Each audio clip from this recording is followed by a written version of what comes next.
கர்த்தருடைய பரிசுத்த நாமத்திற்கு ஸ்தோத்திரம் உண்டாவதாக.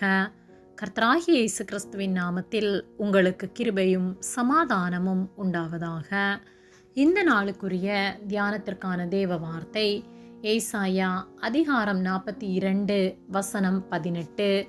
செவிடரே கேளுங்கள், குருடரே நீங்கள் காணும்படி நோக்கி பாருங்கள். பிரியமானவர்களே, கர்த்தருடைய பிள்ளைகளாகிய நாம் கண்களிருந்தும் காணாதவர்களைப் போலவும் காதுகளிருந்தும் கேளாதவர்களைப் போலவும் செயல்பட்டு கொண்டிருக்கின்றோமா என்பதை நாம் சிந்தித்து பார்க்க வேண்டும். ஏசாயா 42:18 செவிடரே கேளுங்கள், குருடரே நீங்கள் காணும்படி நோக்கி பாருங்கள் என்று சொல்லப்பட்டுள்ளது.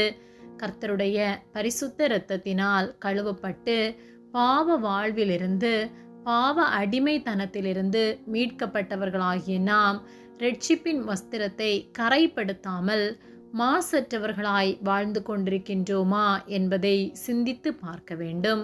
வேதத்தை தினம்தோறும் தியானிக்கின்றோம், ஆனால் வேத வார்த்தைகளின்படி நடக்கின்றோமா?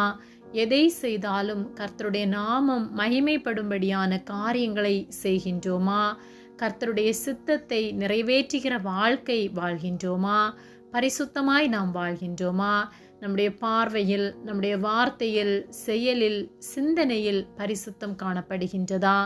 நாம் வாழ்கிற வாழ்க்கை கர்த்தர் விரும்புகிற வாழ்க்கையாக காணப்படுகின்றதா? நம்மை குறித்து கர்த்தருடைய நாமம் மகிமைப்படுமா என்பதை நாம் சிந்தித்து பார்க்க வேண்டும். ஆதியாகமம் 6:6 தாம் பூமியிலே மனுஷனை உண்டாக்கினதற்காக கர்த்தர் மனஸ்தாபப்பட்டார், அது அவர் இருதயத்துக்கு விசனமாயிருந்தது என்று சொல்லப்பட்டுள்ளது.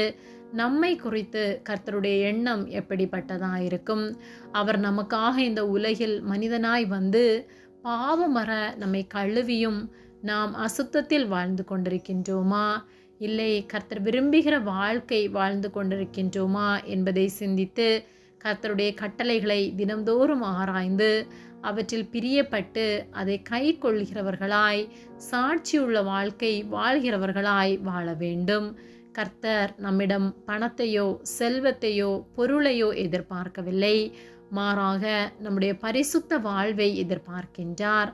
நான் பரிசுத்தமாயிருக்கிறது போல நீங்களும் பரிசுத்தமாயிருங்கள், பரிசுத்தமாகிறவன் இன்னும் பரிசுத்தமாகட்டும், பரிசுத்தம் இல்லாமல் ஒருவனும் தேவனை தரிசிக்க முடியாது என்று வேத வார்த்தைகள் பரிசுத்தம் எவ்வளவு முக்கியமானது என்பதை நமக்கு தெளிவுபடுத்துகின்றது.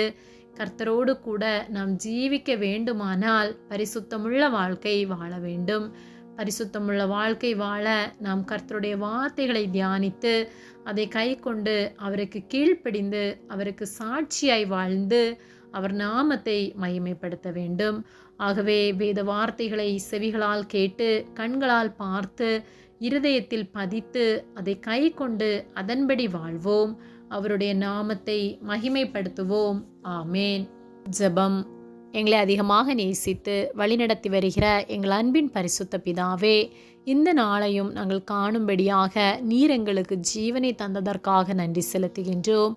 நாங்கள் தியானித்த வார்த்தையின்படியே எங்கள் கண்களை திறந்து எங்கள் செவிகளை கேட்க பண்ணும்படியாய் நாங்கள் ஜெபிக்கின்றோம். உம்முடைய வார்த்தைகளை கை கொண்டு வாழத்தக்கதான கிருபைகளை நீர் எங்களுக்கு தரும்படியாய் ஜெபிக்கின்றோம். ஒவ்வொரு நாளும் உம்முடைய வார்த்தைகளின்படி நடக்க எங்களுக்கு நீர் உதவி செய்வதற்காக நன்றி செலுத்துகின்றோம். எங்களை உம்முடைய கரத்திலே ஒப்பு கொடுக்கின்றோம். இயேசுவின் நாமத்தில் ஜெபிக்கின்றோம் பிதாவே, ஆமேன். கர்த்தர் உங்களை ஆசீர்வதிப்பாராக.